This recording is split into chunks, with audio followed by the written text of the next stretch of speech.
Tales of Herding Gods Episode 42. Interpreting the original classic and savoring the fate of its characters. Hello everyone, I'm Fei Tian Xin Hong, a content creator for Chinese animation. To fellow cultivators who enjoy the rise of the shepherd god, please give a thumbs up to show your support. Picking up from where we left off. Just as the Imperial College scholars were complaining to their eldest senior brother, Shun Wanyun, a surprised voice called out from outside, "Senior Sister Qinghong is here. Senior Sister is here." Shun Wanyun turned to look and saw a young woman in green warrior's attire arriving at the scholar's residence. Following behind her was a burly man who was extremely tall, twice the height of an ordinary person, with bulging and twisted muscles. Yu Qinghong walked over with the burly man, ignoring the scholars who came to greet her, her gaze fixed directly on Shun Wanyun. When they were a few meters apart, she stopped. Shun Wanyun greeted her, "Junior Sister Yu, where have you returned from your training?" Yu Qinghong smiled and said, "I've just returned from the battlefields of the Langnu kingdom. I heard you also went to the battlefield to train, eldest senior brother." "Yes," Shun Wanyun replied. "I went to the battlefields of the Mandi kingdom and fought several battles against the Man tribe." "You've improved a lot," he noted. Yu Qinghong smiled, "You too. I'm now worried that I still can't defeat you. But fortunately, I subdued a Langnu in the Langnu kingdom. Langnu, come and greet the eldest senior brother." With a thud, the burly man behind her put down the luggage and suddenly reached out to grab Shun Wanyun, his aura as fierce as fire. Dragon pouch patterns appeared on the Langnu's chest. This type of dragon pouch pattern is a variant of the Azure Dragon spirit body, one of the 4 great spirit bodies, and is called the Dragon Pouch spirit body. It is the totem of the Langnu kingdom. Shun Wanyun remained impassive, raising his palm to meet the Langnu's large hand.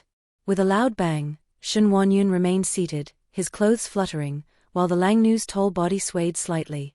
He looked at Shun Wanyun with a different gaze and said in a slightly accented voice, "You are quite strong." Shun Wanyun smiled, "You too. Junior Sister Yu, to be able to subdue a Langnu shows that your strength has improved by leaps and bounds." Suddenly, a clear and ethereal voice laughed, "Senior Sister Yu, eldest senior brother, you two are flattering each other again. When will you learn to be modest and patient like me?" Another young man walked over. He was bald and dressed in white monastic robes like a monk, but there were no ordination scars on his head. Shun Wanyun greeted him politely, "Junior brother Yun Quebec." The young monk said, "I went to a rebellious region. The Li River Sword sect was annihilated, and the other sects there rebelled. I went with the army to suppress the rebellion. During this time, I've gained some insights and would like to ask Senior Brother Shun and Senior Sister Yu for guidance." From this, we can tell that after masters like Mu Beifeng all died in the disabled elderly village, the Li River Sword sect was left with no masters and has now truly been annihilated. The cause of all this was the 5 elders of Li River wanting to kill Granny C to eliminate a demon. Their defense of the righteous path, in a moment of passion, doomed the entire Li River Sword sect. Yu Qinghong said, "The 3 of us have been fighting since we enrolled, but we've always been a notch weaker than eldest senior brother. That's why you are the eldest senior brother of our scholar's residence. But after our training, I'm afraid the scholar's residence will no longer have an eldest senior brother, only an eldest senior sister." Shun Wanyun said calmly, "I killed members of the Man tribe at the border. My killing intent is too strong, and I'm afraid if I strike, there will be deaths and injuries. However, a formidable person has come to our scholar's residence. He is extremely fierce, and most of the scholars here have been beaten by him. His name is Qin Mu. He wears brocade robes and has a white fox with him, so he's very easy to recognize. I just saw him going down the mountain, but he should be back soon. Whichever of you can defeat him, I will gladly yield the position of eldest senior brother." The young monk Yun Ke hastily leaped away laughing, "This Qin Mu, this humble monk will enlighten him. Senior Sister Yu, don't compete with me for him. Let me enjoy being the eldest senior brother first." Yu Qinghong watched him leave and sneered, "This bald thief usually pretends to be an eminent monk, but he's the most impatient one. Someone even senior brother Shun finds troublesome must be no pushover." Yu Qinghong then asked the other scholars about Qin Mu. She was secretly shocked, but she was also certain that Qin Mu must have a weakness. With Yun Ke fighting him, she could observe his real strength. So she put down her baggage and immediately left with the Langnu. Qin Mu, with the little fox, found a high-class restaurant in the capital city. He ordered a table full of delicacies and feasted heartily. Qin Mu ordered a pot of fine wine for Hu Linger and had a couple of cups himself. The two of them, one person and one fox, ate until their bellies were round. Qin Mu carried the tipsy Hu Linger on his back and headed back. On the way, he encountered a monk in white robes. He was standing on a cliff, his long robes fluttering, looking at them. The monk in white asked, "Are you Qin Mu?" Qin Mu nodded, "Yes, I am." The monk in white held a palm up vertically before him and said, "I heard your wild nature is hard to tame. I, this humble monk, have come especially to enlighten you and subdue your wild nature. Show your weapon." Qin Mu asked, confused, "Senior brother, you haven't told me your name yet." The monk in white leaped down from the top of the cliff, head down and feet up, attacking Qin Mu, saying, "After you are enlightened by me, you will naturally know my name." As he was in mid-air, the sounds of a dragon's roar and an elephant's cry were heard. Qin Mu looked up and saw a brilliant Buddha light shine in mid-air. A great Buddha was entwined with a great dragon, riding a white elephant and pressing down on him. This was a vision created by the monk's vital qi. His vital qi was immense, surpassing the other scholars, and was even comparable to Taoist Ling Yun's. This attack should be a type of fist technique, mixed with a mantra. The mantra is an attack aimed at the soul, while the Chan dragon-seated elephant fist technique is an attack aimed at the physical body. Combining these two types of attacks creates the dragon's roar and elephant's cry, an advanced divine art of the Chan dragon-seated elephant. This shows the skill of the monk in white. Qin Mu's spirits were greatly lifted. He was excited to finally meet a true master. This monk in white who refused to give his name was clearly very strong, but this also ignited his fighting spirit. Qin Mu Tartili. With a shake of his body, he sent Hu Linger flying off. Then he suddenly leaped up, his hands raised to the sky, and charged towards the descending great Buddha of the Chan dragon-seated elephant. Thunder Seal, 8th form. 6th form, Heretic Buddha's pilgrimage, void in the thunder. Thunder clashed in mid-air. One figure shot up to the sky, the other plummeted to the ground. A crazed look appeared in Qin Mu's eyes. He looked up, waiting for the figure in the air to fall. Yun Kai had just landed when suddenly, the sound of thunder rolled by his ears, and Qin Mu's fists came crashing towards him. Each punch was accompanied by a burst of thunder, rumbling, and piercing the soul. Yun Kai's expression changed slightly. He felt the opponent's vital qi was surging and immense, crushing his own vital qi completely. Yun Kai shouted and performed the Lotus Throne Seal, Lotus Treasure Body, Treasure Vase Seal. Then, with golden light radiating from his body, he struck out with a palm seal. A lotus throne appeared beneath his feet. Sanskrit characters flowed endlessly around his body, forming the shape of a treasure vase that hid him inside. Qin Mu's fist smashed out. The sound of thunder exploded. The golden bell, the lotus throne, and the treasure vase all shattered. Yun Kai's fists were smashed, and blood splattered out, landing on his clean white robes, a vivid red. But it quickly disappeared. His white robes must also be a treasure, as they remained untouched by stains. Yun Kai's arms were sore and weak, and he could barely lift them. As his movements slowed, he thought to himself, "This is bad." In the next moment, he was hit in the face by Qin Mu's fist. His body was plastered against the cliff wall before he slid down and passed out. Qin Mu felt refreshed in body and mind, thinking, the Imperial College does have masters after all. A random monk who appeared could take so many of my moves. The Patriarch was right, some people in the Imperial College are very skilled. Hu Linger hurried forward and started searching Yun Kai's body, trying to find something valuable. After a moment, the little fox grumbled, "A poor monk." Qin Mu reminded her, "Linger, his clothes are quite good. They should be worth some money." Hu Linger stripped off the monk's cloth. Indeed, the robes were spotless and couldn't be torn. The little fox was very happy, saying that this monk would surely pay a lot of money to get his clothes back. She then asked, "Young master, what's his name?"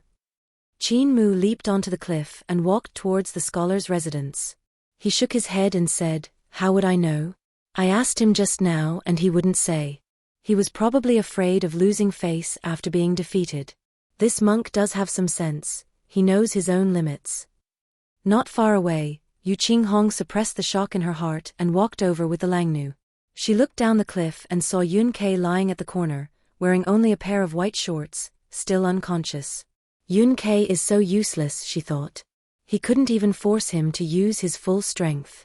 But this Qin Mu is indeed very strong. Langnu, how do you compare to him? Yu Qinghong asked. The Langnu replied, I have demonic techniques and the art of battlefield killing.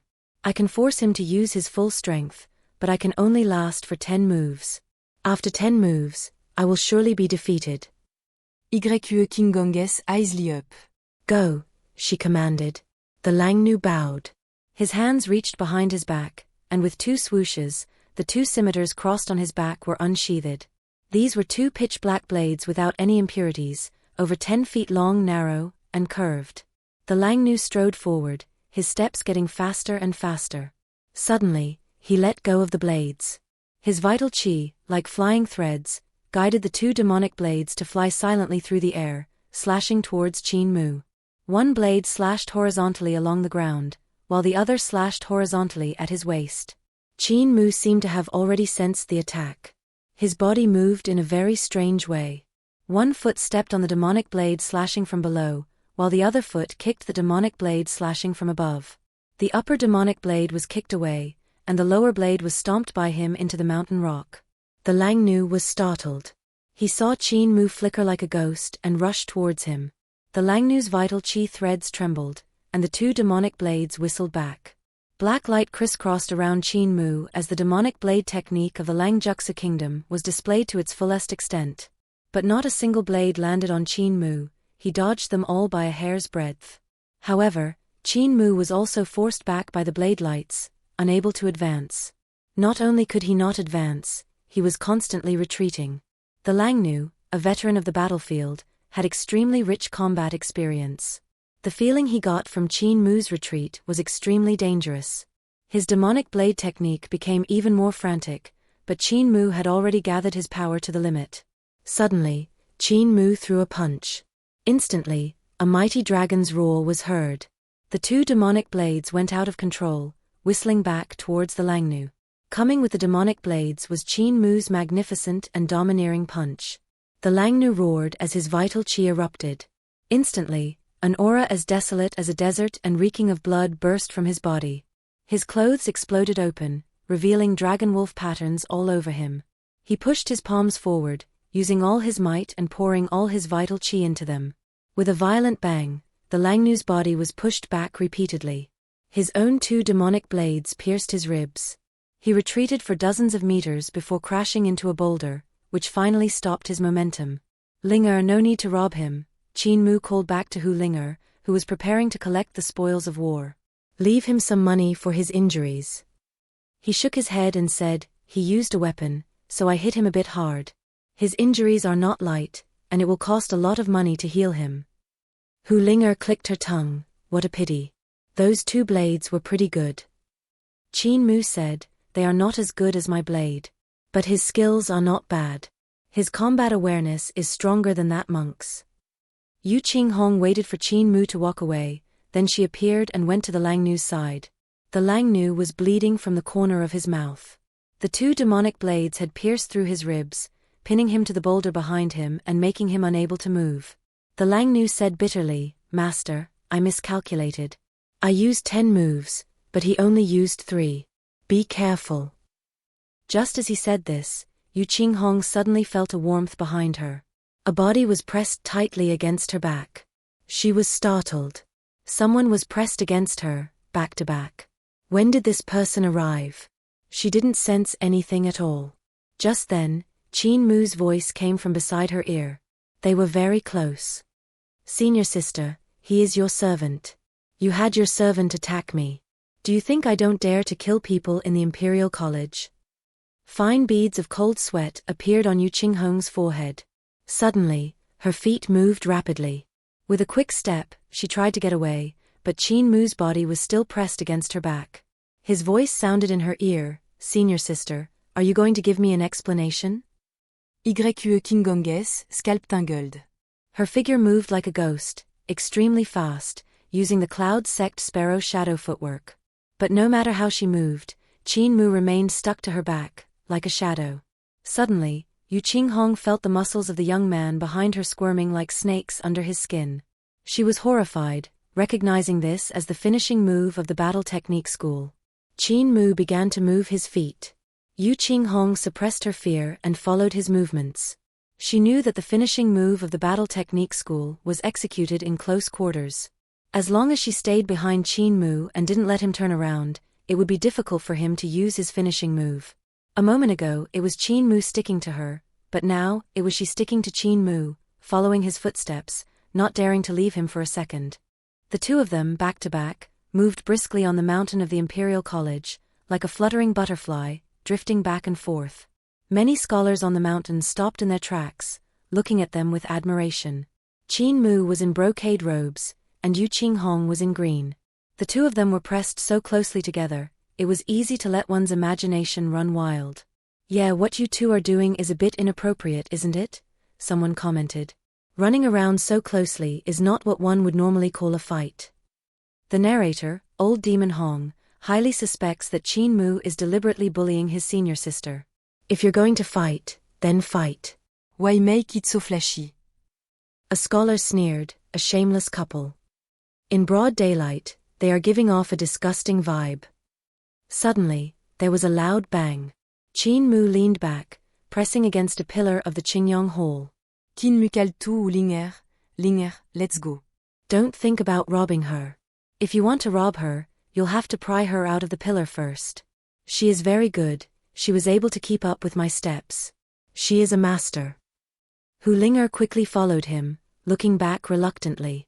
She saw that Qin Mu had slammed Yu Qinghong into a pillar of the Qingyong Hall, her face embedded in the pillar. All I can say is, Qin Mu's final move was truly ruthless. He didn't care if she was a beautiful girl or the eldest senior sister, he showed no mercy.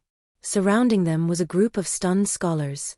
They didn't expect that the affectionate, dancing young man and woman would turn to a lethal attack so suddenly. The young man in brocade robes had directly slammed the young woman into the brass pillar, embedding her in it. Truly brutal. Note long after, chanoinien hoquet d'ovaire. He slapped the brass pillar with his palm, and the pillar shook violently. Yu Qinghong, who was embedded in the pillar, fell out as if shocked. She then covered her bruised and swollen face and ran away, too embarrassed to show herself. She could have gotten out of the pillar herself, but with onlookers all around, she felt she had lost face. So she remained hidden in the pillar, planning to come out when there were fewer people, but unexpectedly, more and more people gathered around. Shun Wanyun then went to the rock where the Langnu was pinned by the blades, pulled out the two demonic blades, and freed him. Then he jumped down from the cliff, took off his outer shirt, and draped it over the monk Yun Kei to cover his body before waking him up. When Yun Kei saw he was left with only a pair of white shorts, he immediately knew that after being knocked out, he had been robbed by that young man named Qin Mu. He couldn't help but feel ashamed and embarrassed. His white robes were extremely valuable, more so than ordinary spirit weapons. Yun Kei had sold all his belongings to raise enough money for this one set of robes, only to have it stripped off by Qin Mu. Note long after, chanoinien, Yun Ke, the Langnu, and Yu Qinghong gathered together again. Shun Wanyun smiled and said, "Junior brother, junior sister, how are this Qin Mu's skills?" Yu Qinghong snorted coldly, "You yourself were not confident you could defeat him, so you sent us as vanguards to probe his abilities. Eldest senior brother, aren't you a bit too cunning?" Shun Wanyun said calmly, "All's fair in war. This is a principle I learned on the battlefield. I also learned on the battlefield to know yourself and know your enemy, and you will win 100 battles. Without observing his weakness, I will not make a move easily." Yun Kei quickly asked, "Eldest senior brother, what have you seen?" Shun Wanyun said, "His magical power, cultivation, techniques, combat awareness, skill, and cunning are all top-notch. However, this concerns the reputation of our scholar's residence. He must be defeated, no matter what. He is a forsaken person who came out of the great ruins. If he is not defeated, doesn't that mean that the scholars of our Yenkong kingdom are not even as good as a forsaken person?" His spirits lifted, and he said slowly, "He has no weaknesses in these aspects, so I thought hard and looked for weaknesses in his cultivation technique. When he fought you, he activated his cultivation technique. When his vital qi circulated, there was an almost imperceptible flaw. His weakness lies there. But I still need to observe him for a while to know the exact location of his weakness. Once I have observed it. Please give us a like and subscribe, fellow Taoists. Let's continue our chat in the next episode.